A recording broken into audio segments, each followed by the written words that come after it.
नमस्कार जी। कैसा चल रहा? सब बढ़िया। आज आपको सुनाती हूँ फिर से मुंशी प्रेमचंद जी की रचना रामलीला। वैसे भी आजकल रामलीला चल रही हैं। आज के सो कॉल्ड कैपिटलिस्टिक दौर में रामलीला सिर्फ रामायण का मंचन नहीं रह गया। पैसा, ग्लैमर, पॉलिटिक्स, पावर का खेल बनकर रह गया है। पर क्या ये अभी अभी हुआ या हमेशा से ही ऐसा था? तो आइए सुनते हैं प्रेमचंद जी की लिखी कहानी रामलीला और पता लगाते हैं। इधर एक मुद्दत से रामलीला देखने नहीं गया। बंदरों के अजीब से चेहरे लगाए, आधी टांगों का पजामा और काले रंग का ऊंचा कुर्ता पहने आदमियों को दौड़ते हू करते देखकर अब हंसी आती है, मज़ा नहीं आता। काशी की लीला जगत विख्यात है, सुना है लोग दूर दूर से देखने आते हैं। मैं भी बड़े शौक से गया, पर मुझे तो वहाँ की लीला और किसी ब्रज देहात की लीला में कोई अंतर नहीं दिखाई दिया। हाँ, रामनगर की लीला में कुछ साज सामान अच्छे हैं। राक्षसों और बंदरों के चेहरे पीतल के हैं, गदाएं भी पीतल की हैं। शायद 89 भ्राताओं के मुकुट सच्चे काम के हों, लेकिन साज सामान के सिवा वहाँ भी वही हू के सिवा और कुछ नहीं। फिर भी लाखों आदमियों की भीड़ लगी रहती है। लेकिन एक ज़माना वह था जब मुझे भी रामलीला में आनंद आता था। आनंद तो बहुत हल्का सा शब्द है, वह आनंद किसी उन्माद से कम न था। संयोगवश उन दिनों मेरे घर से बहुत दूर, थोड़ी दूर पर रामलीला का मैदान था, और जिस घर में लीला के पात्रों का रूप रंग भरा जाता था वो तो मेरे घर से बिल्कुल मिला हुआ था। 2 बजे दिन से ही पात्रों की सजावट होने लगती थी। मैं दिन ही से वहां जाकर बैठता और जिस उत्साह से दौड़ दौड़ कर छोटे मोटे काम करता, उस उत्साह से तो आज अपनी पेंशन लेने भी नहीं जाता। एक कोठरी में राजकुमारी का श्रृंगार होता था। उनकी देह में रामरज पीस कर पोती जाती, मुंह पर पाउडर लगाया जाता और पाउडर के ऊपर लाल, हरे, नीले रंग की बुंदकियां लगाई जाती थी। सारा माथा, भौहें, गाल, ठोड़ी बुंदकियों से रच उठती थी। एक ही आदमी इस काम में कुशल था। वही बारी बारी से तीनों पात्रों का श्रृंगार करता था। रंग की प्यालियों में पानी लाना, रामरज पीसना, पंखा झलना मेरा काम था। जब इन तैयारियों के बाद विमान निकलता तो उस पर रामचंद्र जी के पीछे बैठकर मुझे जो खुशी, जो गर्व, जो रोमांच होता था, वह अब लाट साहब के दरबार में कुर्सी पर बैठकर भी नहीं होता। एक बार जब होम मेंबर साहब ने विधानसभा में मेरे लिए एक प्रस्ताव का अनुमोदन किया था, उस वक्त मुझे कुछ नई तरह की खुशी, गर्व और रोमांच हुआ था। हाँ, एक बार जब मेरा बड़ा बेटा नायब तहसीलदार में नामजद हुआ, तब भी ऐसे ही तरंगे मन में उठी थी। पर इनमें और उस बाल आतुरता में बड़ा फर्क है। तब ऐसा मालूम होता था कि मैं स्वर्ग में बैठा हूँ। निषाद नौका की लीला का दिन था। मैं 2-4 लड़कों के बहकाने में आकर गुल्ली डंडा खेलने लगा था। आज श्रृंगार देखने भी नहीं गया। विमान भी निकला, पर मैंने खेलना नहीं छोड़ा। मुझे अपना दांव खेलना था। अपना दांव छोड़ने के लिए आपको बहुत ही ज़्यादा आत्म त्याग की ज़रूरत होती है, और मैं ऐसा नहीं कर सकता था। अगर दांव देना होता तो मैं कब का भाग खड़ा होता, लेकिन पदाने में कुछ और ही बात होती है। खैर, दांव पूरा हुआ। अगर मैं चाहता तो धांधली करके 10-5 मिनट और खेल सकता था। इसकी काफ़ी गुंजाइश भी थी, लेकिन अब इसका मौका भी नहीं था। मैं सीधे नाले की तरफ दौड़ा। विमान जल तट पर पहुंच चुका था। मैंने दूर से देखा मल्लाह किश्ती ले आ रहा है। दौड़ा, लेकिन आदमियों की भीड़ में दौड़ना कठिन था।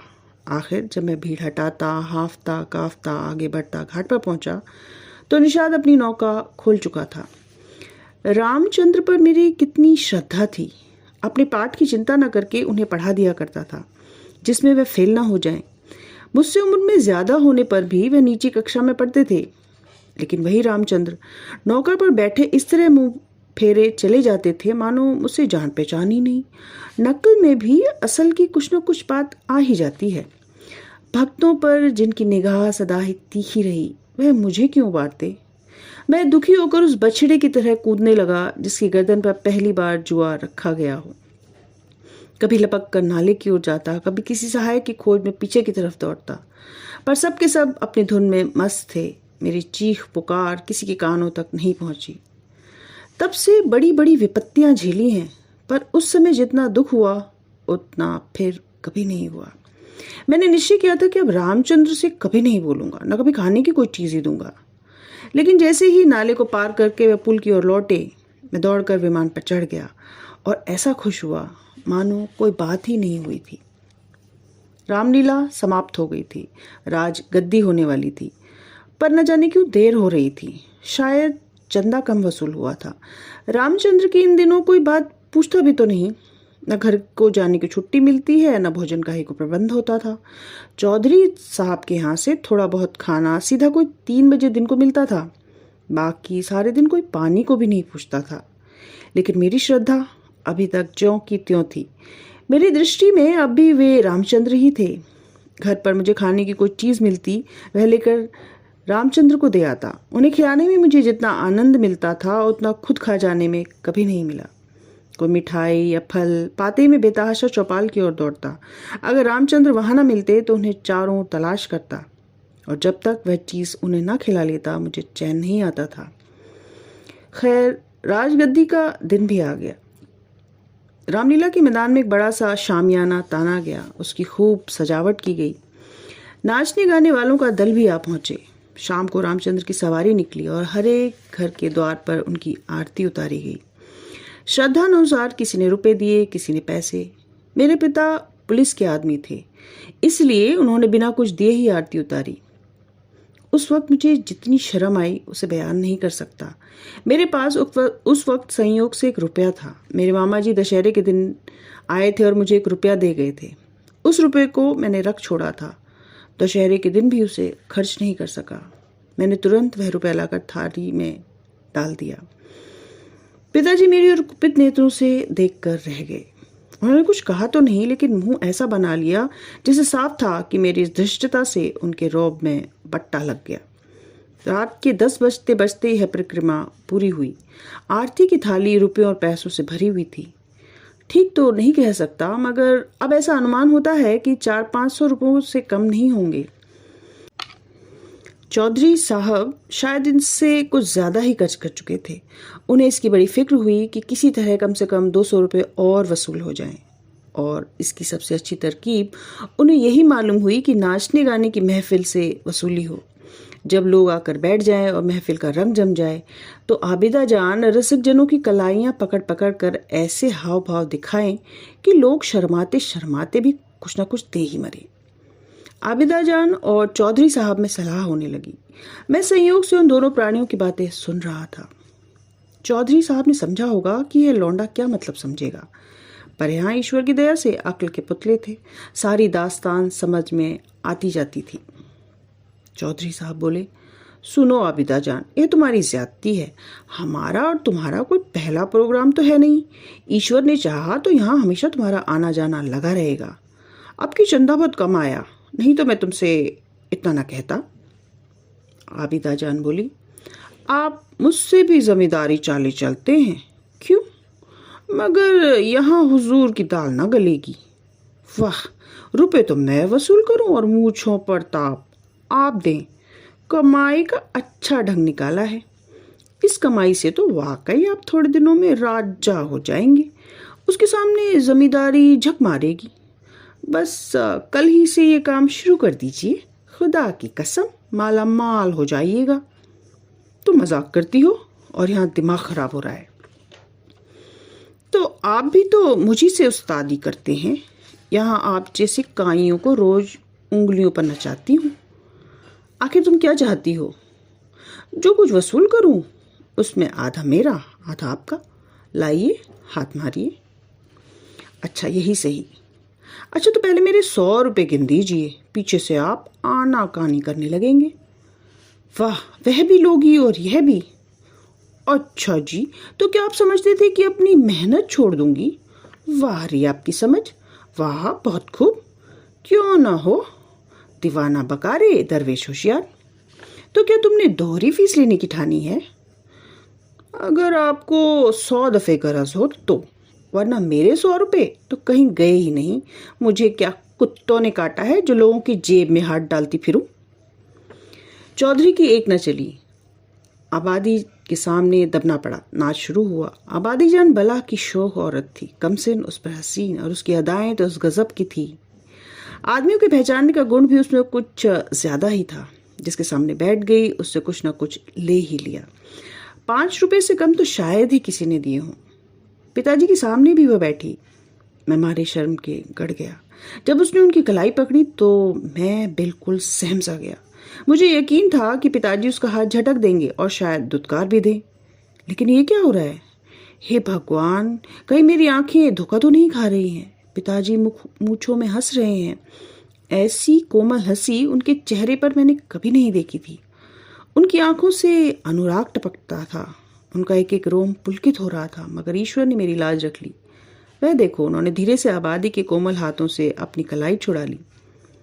पर अरे अरे अरे अरे, फिर ये क्या हुआ? आबादी तो उनके गले में बाहें डाल रही है।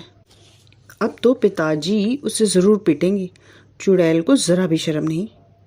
एक महाशय ने मुस्कुरा कर कहा, यहाँ तुम्हारी दाल न गलेगी आबिदा जान, और दरवाजा देखो। बात तो उन महाशय ने मेरे मन की कही और बहुत ही ठीक भी कही। लेकिन न जाने क्यों पिताजी ने उसकी ओर कुपित नेत्रों से देखा और मूंछों पर ताव दिया। मुंह से तो वो कुछ नहीं बोले, पर उनकी भाव भंगिमा चिल्ला चिल्ला कर गुस्से वाले शब्दों में कह रही थी, तू बनिया मुझे समझता क्या है? यहाँ ऐसे मौके पर तो हम जान तक निसार करने को तैयार हैं। रुपए की हकीकत ही क्या? तेरा जी चाहे आजमा ले। तुझसे दुगनी रकम ना दे डालूं तो मुंह ना दिखाऊं। महान आश्चर्य, घोर अनर्थ। अरे जमीन तो फट क्यों नहीं जाती? आकाश तो फट क्यों नहीं पड़ता? अरे मुझे मौत क्यों नहीं आ जाती? पिताजी जेब में हाथ डाल रहे हैं। उन्होंने अब कोई चीज जेब से निकाली और सेठ जी को दिखाकर आबिदा जान को दे डाली। ओह, ये तो अशरफी है। चारों ओर तालियां बजने लगी। सेठ जी उल्लू बन गए। अब पिताजी ने मुंह की खाई। इसका निश्चय मैं नहीं कर सकता। मैंने केवल इतना देखा कि पिताजी ने एक अशरफी निकालकर आबिदा जान को दी। उनकी आंखों में इस समय इतनी घमंड भरी खुशी थी मानो उन्होंने हातिम की कब्र पर लात मारी हो। यही वो पिताजी हैं जिन्होंने मुझे आरती में 1 रुपया डालते देखकर मेरी उस तरह से देखा था मानो मुझे फाड़ी खाएंगे। मेरे उस बिल्कुल सही व्यवहार से उनके रौब में फर्क आता था और इस समय इस घृणित, बेकार और बिल्कुल दुख देने वाले अपने व्यापार पर गर्व और खुशी से फूले नहीं समा रहे थे। आबिदा जान ने एक मनोहर मुस्कान के साथ पिताजी को सलाम किया और आगे बढ़ी। मगर मुझसे अब वहां बैठा नहीं गया। शर्म के मारे मेरा सिर झुका जा रहा था। अगर मेरी आंखों देखी बात नहीं होती तो मुझे इस पर कभी एतबार ना होता। मैं बाहर जो कुछ देखता सुनता था उसकी रिपोर्ट अम्मा से जरूर करता था, पर इस मामले को मैंने उनसे छिपा कर रखा। मैं जानता था उन्हें इस बात सुनकर बड़ा दुख होगा। रात भर गाना होता रहा। तबले की धमक मेरे कानों में आ रही थी। जी चाहता था चलकर देखूं, पर साहस नहीं होता था। मैं किसी को मुंह कैसे दिखाऊंगा? कहीं किसी ने पिताजी का जिक्र छेड़ दिया तो मैं क्या करूंगा? सुबह सवेरे रामचंद्र की विदाई होने वाली थी। मैं चारपाई से उठते ही आंखें मलता हुआ चौपाल की ओर भागा। डर रहा था कहीं रामचंद्र चले न गए हों। पहुंचा तो देखा नाचने वालियों की सवारियां जाने को तैयार हैं। 20 आदमी हसरत से नाक मुंह बनाए उन्हें घेरे खड़े हैं। मैंने उनकी ओर आंख उठा तक भी नहीं देखा। सीधा रामचंद्र के पास पहुंचा। लक्ष्मण और सीता बैठे रो रहे थे और रामचंद्र खड़े कांधों पर लुटिया डोर डाले उन्हें समझा रहे थे। मेरे सिवा वहां कोई भी नहीं था। मैंने दुखी होकर रामचंद्र से पूछा, क्या तुम्हारी विदाई हो गई? रामचंद्र ने कहा, हाँ हो तो गई हमारी विदाई। हमारी विदाई का क्या? चौधरी साहब ने कह दिया जाओ, चले जाते हैं। क्या रुपया और कपड़े नहीं मिले? अभी नहीं मिले। चौधरी साहब कहते हैं इस वक्त बचत में रुपए नहीं हैं, फिर आकर ले जाना। कुछ नहीं मिला, एक पैसा भी नहीं। नहीं, कहते हैं कुछ बचत नहीं हुई।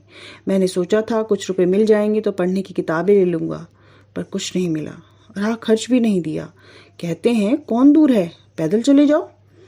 मुझे ऐसा गुस्सा आया कि चलकर चौधरी साहब को खूब आड़े हाथे लूं।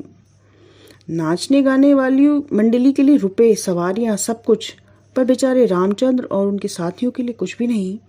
जिन लोगों ने रात को आबिदा जान पर 10-10, 20-20 रुपए न्यौछावर किए थे, उनके पास क्या इनके लिए 2-2, 4-4 आने पैसे भी नहीं? पिताजी ने भी तो आबिदा जान को एक अशरफी दी थी। देखूं इनके नाम पर क्या देते हैं।